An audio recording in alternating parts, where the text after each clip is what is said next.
he's like a hot shooter. You watch him during the playoffs when he gets hot, or those games when he has like multiple sacks or catches a pick or those things. He gets hot and he's feeling it. You can tell he's feeling it. And that's always fun to play beside. When you got a guy like that who's got pretty much every move in his bag and can do whatever, you just try to be able to be a good teammate, man. I'm just trying to be there and motivate him. Sounds I know good. how hot he gets. I want to be on that sideline giving him speech. Like when he is hot, I want to be hyping him up, be his biggest cheerleader on the sideline. And when he isn't, I want to get him in that zone. So it's fun. It'll be fun to be able to tap into that young talent.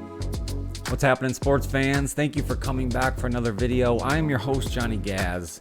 I just want to do a quick recap, sort of where the Lions stand here as we leave the first few days of free agency. What a whirlwind it has been.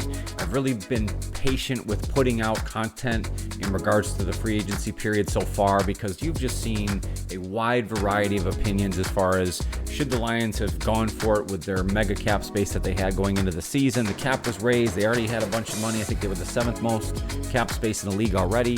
So a lot of people thought that they should go for it. They should try to make a splash and hit those key positions of need. Other folks were on the Brad Holmes side of the strategy, kind of sticking to the plan. As the title of the video you see here, that's really the way they've gone. So we're going to go through a few of the signings, the big news coming out of the first few days of free agency. Let's get into this video. Make sure to hit that like button if you dig the vibe here at Johnny Gaz Sports. Definitely hit the subscribe and notify bell so you don't miss any future videos here on the channel. I so much appreciate your time.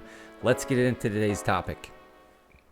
So we'll start off with the biggest news at this point, I think, coming out of free agency, and it doesn't even involve an acquisition of a player. As the thumbnail of the video shows here, the Detroit Lions organization has decided to extend the contracts of both Brad Holmes and Dan Campbell through the 2027 season. It also includes many front office folks, including Chris Spielman, who has been vital to the organization since its turning around. This just solidifies the fact that they have finally the stability this organization has been looking for in its franchise's history. The continuity will continue. This idea of grit, the brand new Lions culture is now set in stone, and that is solidified with the contract extension through 2027. Now let's dive into free agency. Again, I think you have some polarizing opinions on what the Lions have done so far. I think the biggest signing, the latest signing they have, is the signing of defensive tackle DJ Reader. Coming from Cincinnati, he is coming off of a major injury to his quad, his second quad injury of his career. So, another situation where the Lions are taking a chance on an injured player that has a ton of high upside. DJ Reader is a monster of a man. I've talked about this in previous videos. The Help for Hutch video spotlighted the need for some sort of help on the defensive line for Aiden Hutchinson. Now they have DJ Reader to hopefully pair with Aleem McNeil. They'll now have bookends with Aiden Hutchinson. They picked up another free agent, Marcus Davenport, which we'll talk about here in a minute, along with the talent they already had on the team. So it's, I think, a really great piece if the injury side of this works out. Now, we know that DJ Reader came in for a visit prior to the signing, so the Lions had an opportunity to meet with him. You have to think their medical staff looked at the history, looked at where he is at currently, and they must have felt good about bringing him into the organization. They signed him to a 2-year deal worth $27.25 million. I think that's a good number for what could potentially be his upside. If you think about the Lions' defensive running presence already, and now you add DJ Reader to the mix, who is a run stuffer at heart, I mean, their run stuffing defense will be elite. No doubt about it. Now, that should also create the opportunity for edge rushers, for linebackers to be able to hopefully then get more pressure and more sacks. And that's really what they've been looking for. So again, taking a chance on an injured player, Brad Holmes' philosophy to this point has been not overspending. We're not going to make the big splash move and overspend in free agency, knowing we have to save that money for our pillar players. So they are taking the risk, and the free agent moves they're willing to make are on guys that have high upside, but maybe the potential to, either remain injured or just not pan out. But the truth is, with the way the contracts are being structured around these players, if it doesn't pan out, they're not long-term contracts that ultimately hurt the organization. So I think this is a good signing with DJ Reader. The upside is clearly there, and if everything pans out, I think it means good things for the Lions defense. Now, going back to this very start of free agency, I think a very important signing we don't want to overlook here is the re-signing of guard Graham Glasgow. Again, talked about him in previous videos on the O-line and the feature of Penei Sewell. He is a big part of the Lions' offensive line plans moving forward. So they have re-signed him to a 3-year deal worth $20 million. I think that's a fantastic number when you look at the other salaries being paid to free agent offensive linemen, guards, Jonah Jackson getting the big-time deal from the LA Rams. So you really got Graham Glasgow, I think, on a bargain. He's a versatile guard, can play both guard positions and fill in at center for Frank Ragnow if needed. Now, you still have the other hole at the guard position, which we'll talk about down the road, but I think the Graham Glasgow signing is a great re-sign, and again, great continuity for their offensive line. On top of that, you did re-sign guys like Zonovan Knight in the running back room. He's sort of competing for that third running back role with Craig Reynolds. Not worried about big money on that one. You also brought back offensive tackle Dan Skipper, which I did predict. He's a big piece to their, tackle room as far as their backup tackles, and he's a little bit more even versatile than that, and he's used in those short yardage and goal line situations where guys can be tackle eligible. He also secured another 1-year deal with the Lions.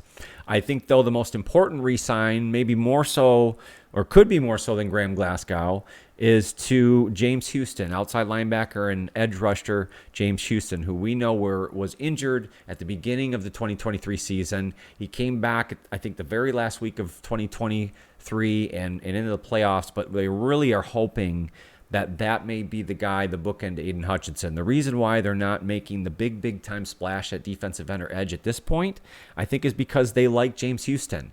He was giving them very good numbers in his rookie season in 2022. Unfortunately, he had the injury, and they don't know what they would have gotten on a full season from him. So they're hoping he'll remain healthy. So they did bring him back. It's less than $1 million. He was a restricted free agent. So I think it was a no-brainer in that case. And again, I think the organization really likes him, and the upside seems to be there. So we'll see what he can give. Now, moving outside the organization, the first free agent splash made by the Lions was with Marcus Davenport, edge rusher from Minnesota. Another injured guy, unfortunately did not give much to Minnesota as a first-round draft pick, I think, from the Saints. So the Lions regime, the coaching staff, is familiar with him from the Saints organization. He then went to Minnesota on a contract. That really didn't pan out because of his injury bugs that he's had. And the Lions kind of get him on a discount deal. They're bringing Marcus Davenport in on a 1-year deal, $10.5 million. It's going to be a prove-it deal. Again, a very high upside because when he was in the lineup, he was very productive, sacks, forced fumbles. And again, if you think about if both Marcus Davenport and then DJ Reader, if they can both somewhat stay healthy, combine them with what they could get with Aiden Hutchinson, James Houston, and then what they've already had on the defensive line, Aleem McNeil, John Kamish, the whole nine, there is a lot of potential there. The downside is if neither of those guys can stay healthy, then you really haven't made much of an improvement. So again, you're playing that game. But I thought it was a decent signing for the number. It's not a thrilling signing. I don't think it was a move that a lot of Lions fans looked at as something that would be that big splash move that would make the biggest difference. But I think in now looking at the big picture and what Brad Holmes has done and what he said and now continued to do, this is making a lot of sense. The next move that they made was for a cornerback, the defensive backfield, Amik Robertson. He gets a 2-year deal, which could be worth up to $9.25 million. Again, kind of an underwhelming signing there, but a guy from the Las Vegas Raiders that worked himself into a starting role. If you look kind of at some quotes coming out of Las Vegas in his exit, it seems like a lot of coaches, a lot of players were fans of his. He's a very feisty player. Again, I think he really proved himself towards the end of the year. And I don't know if the Lions are necessarily asking him to come in and be number 1 or number 2. We'll talk about the guy I think they now will have as their number 1, and we know they have Cam Sutton. So Amik Robertson, really, all they're asking for him is to come in and be a number 3, a nickel cornerback, to be a part of that room, that depth, which really just adds to hopefully improving that defense overall. Now, moving to the next biggest splash here was actually a trade done by the Lions for cornerback from the Tampa Bay Buccaneers, Carlton Davis. The Lions get the Bucs' 6th-round pick number 201, as well as a 2025 6th-round pick. But the Lions did have to give up a 3rd-round pick, their number 92. So they actually didn't lose their better 3rd-round pick in this deal, but they did have to give up a little draft capital to obtain what they hope to be their CB1 in Carlton Davis.